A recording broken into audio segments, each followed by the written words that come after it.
Hello दोस्तों, मैं हूं शेर रहमानी। स्वागत है आप सबका। आज इस वीडियो में हम बात करने वाले हैं आरोग्य संजीवनी पॉलिसी के बारे में, जो कि एक नई हेल्थ इंश्योरेंस पॉलिसी आई हुई है। सभी हेल्थ इंश्योरेंस कंपनी के द्वारा ये पॉलिसी लॉन्च की जा रही है। आइए देखते हैं इस वीडियो में हम क्या क्या देखेंगे।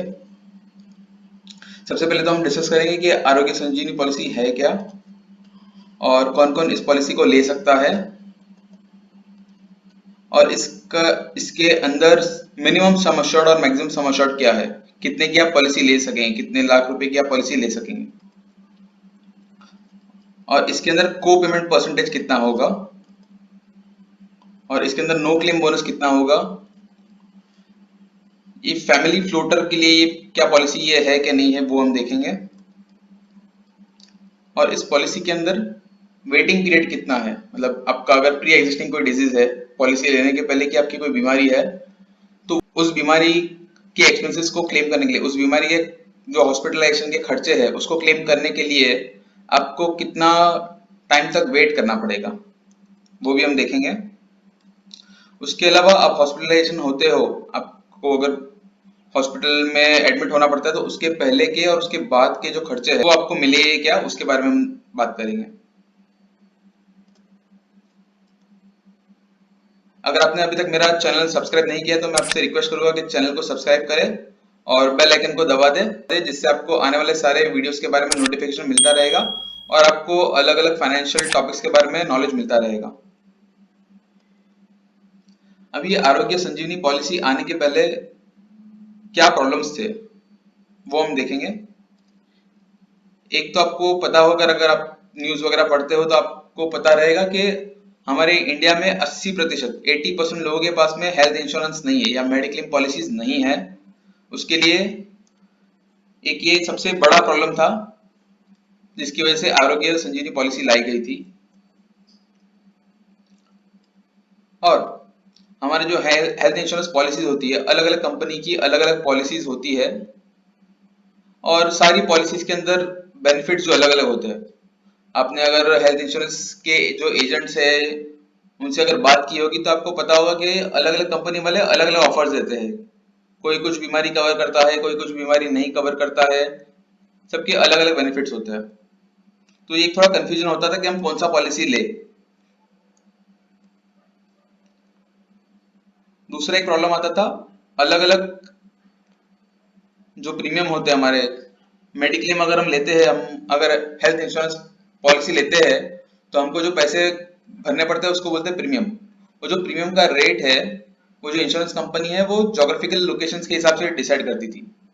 मतलब जोग्राफिकल लोकेशंस के हिसाब से डिसाइड करती थी का मतलब होता है, इंडिया में अगर आप पूरे इंडिया को देखें तो पूरे इंडिया में सेम पॉलिसी के लिए एक ही प्रीमियम नहीं होता था। मतलब मान लीजिए एग्जांपल के तौर पे अगर मुंबई में कुछ और रेट है तो दिल्ली में कुछ अलग रेट होगा। उसके अलावा बहुत सारी ऐसी इंश्योरेंस पॉलिसीज थी जो अगर आप 60 साल के हो जाते हैं तो उसके बाद में वो पॉलिसीज एक्टिव नहीं होती है, उसके बाद में आपको कुछ भी इंश्योरेंस पॉलिसी आप नहीं ले पाते थे। तो ये सारी दिक्कतें आती थी हमको। इस वजह से आईआरडीए ने एक पॉलिसी लाने के लिए कहा है सब इंश्योरेंस कंपनीज को, जिसका नाम दिया गया है आरोग्य संजीवनी पॉलिसी। आईआरडीए ने लॉन्च किया हुआ है, IRDA insurance regulatory and development authority of India. उन्होंने कंपलसरी कर दिया है सब इंश्योरेंस कंपनीज को कि एक स्टैंडर्ड प्लान लेके आए, जिसके टर्म्स एंड कंडीशंस जो है वो आईआरडीए ने बताए हुए हैं। और ये स्टैंडर्ड प्लान रहेगा, सब इंश्योरेंस कंपनी के अंदर सेम बेनिफिट्स रहेंगे। तो आप कोई भी इंश्योरेंस कंपनी से पॉलिसी ले लो, आपको बेनिफिट सारे सेम ही मिलेंगे। तो आपको ये कंफ्यूजन नहीं होगा कि आपको कौन सी पॉलिसी लेनी है, कौन सी पॉलिसी नहीं लेनी है, कौन सी कंपनी से लेनी है, कौन सी कंपनी से नहीं लेना है।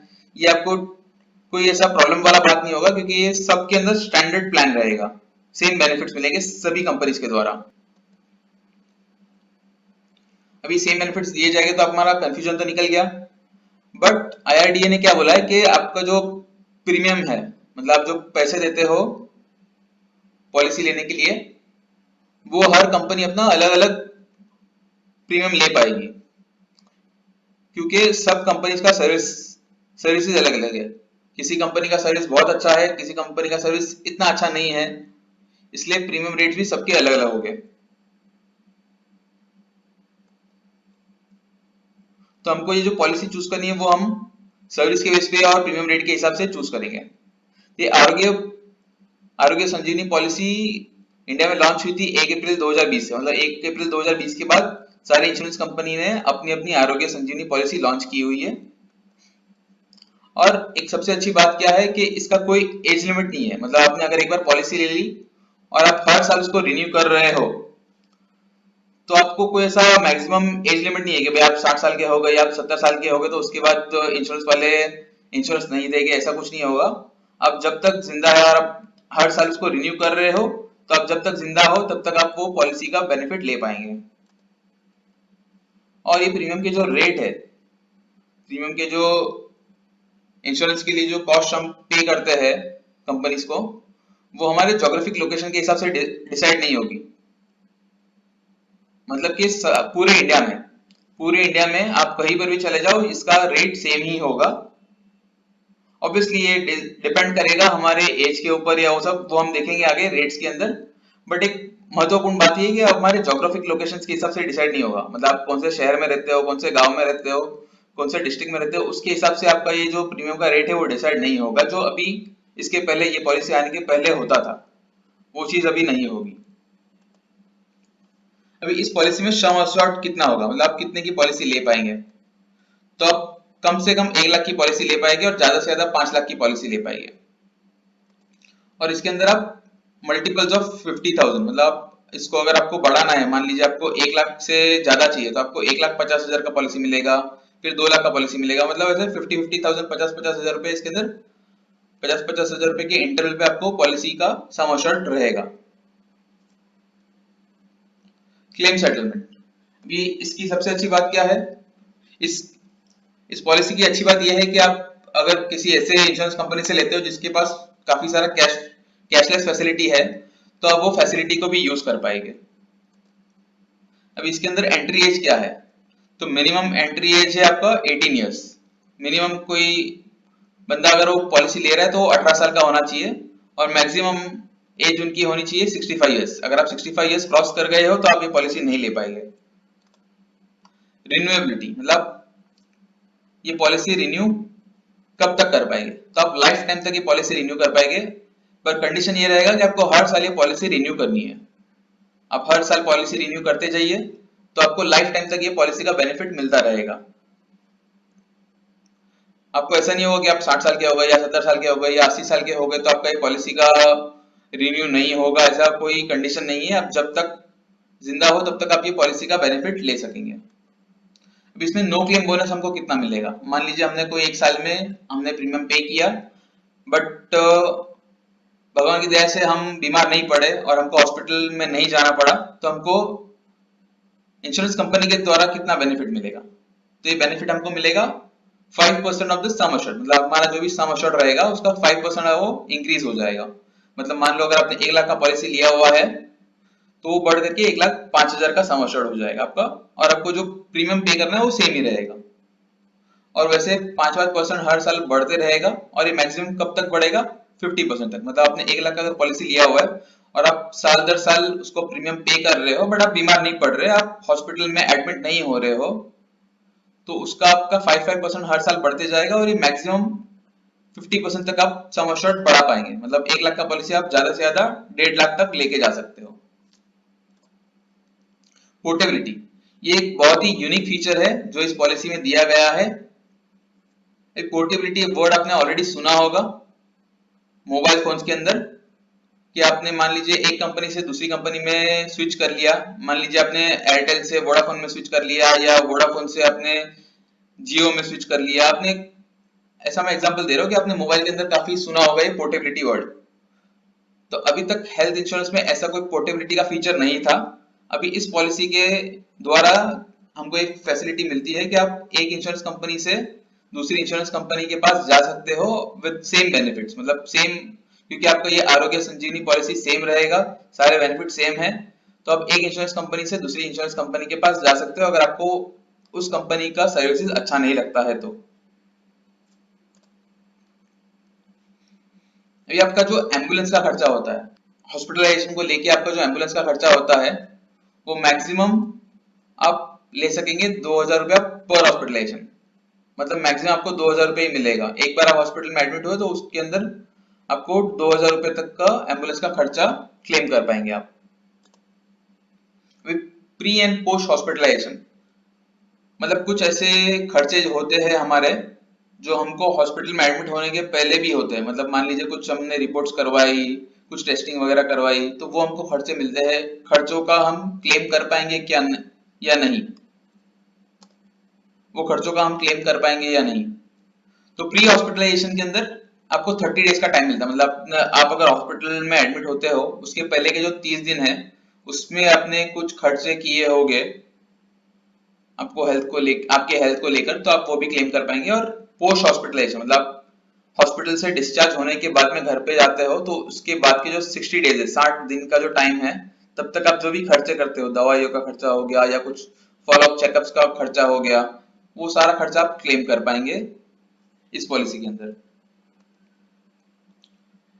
अभी कुछ लिमिट्स दी हुई है इस पॉलिसी के अंदर कि जैसे आपका रूम रेंट हो गया, आप जो हॉस्पिटल में एडमिट होते हो तो जो रूम का खर्चा होता है या बोर्डिंग का खर्चा आप कहते हैं या नर्सिंग का खर्चा कहते हैं, मतलब इससे मिलता जुलता जो खर्चा है वो आप मैक्सिमम कितना ले पाएंगे, तो up to 2% of sum assured. Up to 2% of sum assured, मान लीजिए आपका पॉलिसी 1 लाख का है तो आप ज्यादा से ज्यादा 2,000 रुपए तक का उसका 1 लाख का 2% मतलब 2,000 रुपए का एक्सपेंस क्लेम कर पाएंगे। और ज्यादा से ज्यादा 5,000 रुपया एक दिन का क्लेम कर पाएंगे। अगर आपने 5 लाख का पॉलिसी लिया हुआ है तो उसका 2% 10,000 होता है, बट आप वो 10,000 क्लेम नहीं कर पाएंगे, आप सिर्फ 5,000 रुपया ही क्लेम कर पाएंगे एक दिन का एक्सपेंस। उसी तरह से अगर भगवान अगर आपको आईसीयू में जाना पड़ता है या आईसीसीयू में जाना पड़ता है तो उसका खर्चा आपको 5% ऑफ सम अश्योर्ड तक मिलेगा। मतलब मान लीजिए आपने 1 लाख का पॉलिसी लिया हुआ है तो उसका 5% मतलब कि 5,000 रुपया आपको 5,000 रुपए तक खर्चे आपको क्लेम कर सकेंगे आप। पर ज्यादा से ज्यादा 10,000 रुपए तक का 10,000 रुपया एक दिन का 10,000 रुपीज पर डे का आप क्लेम कर पाएंगे।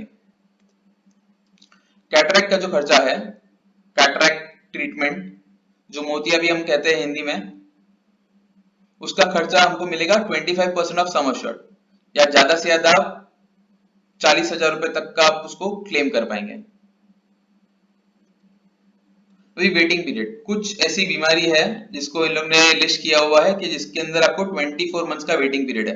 मतलब कि आपको लगभग 2 साल तक वेट करना पड़ेगा उस बीमारी के खर्चे को क्लेम करने के लिए। तो ये सारी बीमारियों के नाम लिखे हुए हैं। इसके अंदर आपका हर्निया का है, हर्निया है, पाइल्स और बाकी बहुत सारी दूसरी बीमारी है जो इसमें दी हुई है। और काफी सारी ऐसी बीमारी जो इस लिस्ट में मैंने इंक्लूड नहीं किया हुआ है, मैं आप नीचे डिस्क्रिप्शन में मैं आईआरडीए का जो लिंक है वो दे दूंगा, उसके अंदर आप जाके चेक कर सकते हो कि कौन सी दूसरी बीमारी है जो जिसके लिए आपको 24 मंथ्स वेट करना पड़ेगा। और कुछ कुछ ऐसी बीमारी भी है जिसके लिए आपको 48 मंथ्स का वेटिंग पीरियड है, यानी कि आपको 4 साल तक वेट करना पड़ेगा। सबसे इंपॉर्टेंट बात यह है कि pre existing disease, pre existing disease मतलब कि आपने पॉलिसी लिया उसके पहले आपको जो डिजीज थी, मतलब मान लीजिए मैं आज पॉलिसी लेता हूं बट मेरे को ऑलरेडी डायबिटीज है या हार्ट का प्रॉब्लम है, तो वो सारी बीमारियों को लेके अगर मुझे हॉस्पिटलाइज होना पड़ता है तो उसका कवर, उसका क्लेम मुझे इस पॉलिसी में नहीं मिलेगा। कब तक नहीं मिलेगा? 48 मंथ तक, मतलब कि आपका 4 साल तक आपको उस बीमारी से रिलेटेड अगर आपको कुछ खर्चे होते हैं तो उसका क्लेम नहीं मिलेगा। प्रीमियम रेट्स मतलब अभी आपको जो कॉस्ट पे करना पड़ता है, आपको जो खर्चे आपको जो प्रीमियम पे करना पड़ता है पॉलिसी लेने के लिए, वो किस आधार पे डिसाइड होगी? तो कंपनी से हर कंपनी अपना अलग अलग रेट डिसाइड करेगी, जैसे हमने ऑलरेडी बताया हुआ था। और वो आपके एज के हिसाब से भी डिसाइड होगी। और आप फैमिली फ्लोटर पॉलिसी भी ले सकते हो, मतलब आपकी पूरी फैमिली को आप इंक्लूड कर सकते हो इस पॉलिसी के अंदर। और हाँ, अगर आप पूरी फैमिली को इंक्लूड कर रहे हो तो उसके प्रीमियम भी आपका बढ़ जाएगा। और फैमिली में आपका कौन कौन इंक्लूड कर सकते, किस किस को आप इंक्लूड कर सकते हो? तो फैमिली के अंदर आप आपके स्पाउस को, मतलब पति या पत्नी, और आपके पेरेंट्स और पेरेंट्स इन लॉ, मतलब आपके खुद के माता पिता हो गए या आपके सास ससुर को भी आप इस पॉलिसी में इंक्लूड कर सकते हो। और dependent children up to the age of 25 years, मतलब आपके बच्चों को भी आप इंक्लूड कर सकते हो अगर वो उनकी उम्र 25 साल से कम है तो। अगर आपके कोई बच्चे हैं जिनकी उम्र 25 साल से ज्यादा है तो वो इस पॉलिसी में इंक्लूड नहीं कर पाएंगे आप उनको। और ये प्रीमियम पेमेंट की फैसिलिटी हमको मिलती है कि आप मंथली भी पे कर सकते हैं, क्वार्टरली भी पे कर सकते हैं, हाफ ईयरली भी पे कर सकते हो और आप सालाना भी पे कर सकते हो। ये सारी सुविधाएं आपको इस पॉलिसी के अंदर मिल पाएगी। और इसका अच्छा बात क्या होगा कि ये पूरे इंडिया में सेम रेट रहेगा, मतलब चाहे आप दिल्ली में रहते हो, चाहे आप मुंबई में रहते हो, चाहे आप उत्तर प्रदेश में रहते हो, आप कहीं भी रहते हो, आपका जो इंश्योरेंस का कॉस्ट रहेगा वो सेम ही रहेगा। मतलब कंपनी से कंपनी अलग होगा, बट एक ही कंपनी के द्वारा दो अलग जगह के लिए अलग कॉस्ट नहीं होगा। को पेमेंट का मतलब क्या होता है कि अगर आप हॉस्पिटलाइज होते हो तो आपको कुछ खर्चा है जो आपको खुद को भी पे करना पड़ेगा। तो कितना होगा? 5%। मतलब अगर आपने लाख रुपया क्लेम कर रहे हो तो 5%, मतलब कि 5,000 रुपया आपको देना पड़ेगा और बाकी का जो पैसा है 95% वो कंपनी देगी। एक्सक्लूजन्स, एक्सक्लूजन्स का मतलब होता है कि इस पॉलिसी के अंदर क्या क्या इंक्लूड नहीं किया जाएगा। मैटरनिटी एक्सपेंसेस वो इसमें इंक्लूड नहीं किया जाएगा। ओबेसिटी या वेट कंट्रोल, आपका मोटापा घटाने के लिए आपने अगर कुछ सर्जरी वगैरह करवाना चाहते हो तो उसका आप इस पॉलिसी के अंदर क्लेम नहीं कर पाएंगे। चेंज ऑफ जेंडर, अगर आप अपना जेंडर चेंज करवाना चाहते हो, मेल से फीमेल या फीमेल से मेल बनना चाहते हो, तो उसका जो ऑपरेशन होगा वो भी इस पॉलिसी के अंदर नहीं इंक्लूड किया जाएगा। कॉस्मेटिक या प्लास्टिक सर्जरी आप कराना चाहते हो तो उसका खर्चा भी नहीं इंक्लूड किया जाएगा। उसके अलावा अगर आप कोई एडवेंचर स्पोर्ट्स करते हो, एग्जाम्पल दिए हुए है जैसे कि पैराग्लाइडिंग, पैरा जंपिंग हो गया, रॉक क्लाइंबिंग हो गया, मोटर रेसिंग, अगर आप कोई बाइक या मोटर की आप रेसिंग कर रहे हो, उसके अंदर आपका कुछ एक्सीडेंट हो जाता है तो उसका खर्चा ये कंपनी इस पॉलिसी के अंदर कवर नहीं होगा। उसके अलावा आपका हॉर्स रेसिंग हो गया, आप हॉर्स रेसिंग में पार्ट लेते हो या स्काई डाइविंग करते हो या स्कूबा डाइविंग करते हो, इस एडवेंचर स्पोर्ट्स के द्वारा अगर आपको कुछ हो जाता है या आप हॉस्पिटलाइज होते हो तो उसका खर्चा इस पॉलिसी के अंदर कवर नहीं किया जाएगा। उसके अलावा अगर आप कुछ क्रिमिनल इंटेंट से कुछ करते हो, यानी कि कुछ आप लॉ को तोड़ने के लिए कुछ करते हो, मान लीजिए आपकी किसी के साथ में मारपीट हो गई, तो उस वजह से अगर आप हॉस्पिटलाइज होते हो तो वो भी इसके अंदर नहीं इंक्लूड किया जाएगा। और आप कोई ट्रीटमेंट इंडिया के बाहर करवाते हो तो वो भी इसके अंदर इंक्लूड नहीं किया जाएगा। और इसके अलावा और बहुत सारे एक्सक्लूजन्स है जो आप IRDA की वेबसाइट पे जाके पढ़ सकते हो, मैंने लिंक डिस्क्रिप्शन में दे दिया हुआ है। और मैं एक बात बताना चाहूंगा कि ये सारे एक्सक्लूजन्स की बात तो हो गई, बट इसके अंदर आपका जो कोरोना रिलेटेड है, जो अभी कोविड-19 के रिलेटेड अगर ऊपर वाला ना करे अगर आप एडमिट होते हो तो उस बीमारी को आरोग्य संजीवनी पॉलिसी के अंदर इंक्लूड किया गया है और उसके जो एक्सपेंसेस है आप वो क्लेम कर पाएंगे। आशा करता हूँ आपको ये वीडियो पसंद आया होगा, आपको इस वीडियो के द्वारा कुछ नया जानने मिला होगा, कुछ नया सीखने मिला होगा। अगर आपको इस वीडियो के द्वारा कुछ भी नया जानने या सीखने मिला है तो कृपया मेरे वीडियो को लाइक और शेयर जरूर करें। और अगर आपने अभी तक सब्सक्राइब नहीं किया है तो सब्सक्राइब करें और बेल आइकन को दबा दें ताकि आपको आने वाले सभी वीडियो के बारे में नोटिफिकेशन मिलता रहेगा। Thank you very much.